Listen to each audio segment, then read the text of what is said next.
Emmanuel Macron, en février 2022, c'est de plus en plus Removide. Oui, ça rime avec Covid.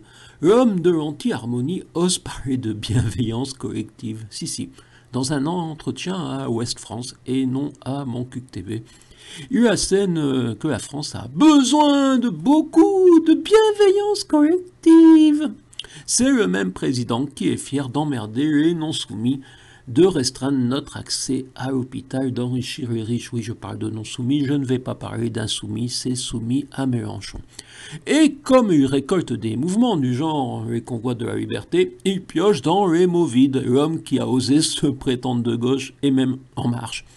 Emmanuel Macron a peut-être été conseillé par Luc Ferry, le faux philosophe, le sophiste des riches.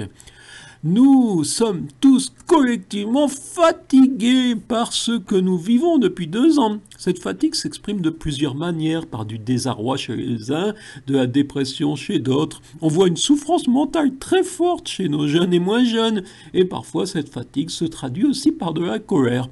Non, aucune fatigue générée par Madame Covid chez certains.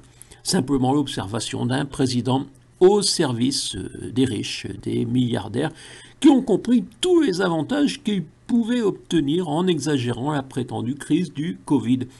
Eux qui avaient déjà sorti, eux qui étaient déjà sortis encore plus riches de la crise de 2008 financière, vous vous souvenez?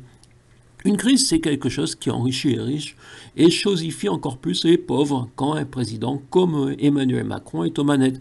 En 2008, c'était Nicolas Sarkozy, un grand ami également des riches. D'ailleurs, Valérie Pécresse, c'est Emmanuel Macron Empire. Vive 2022.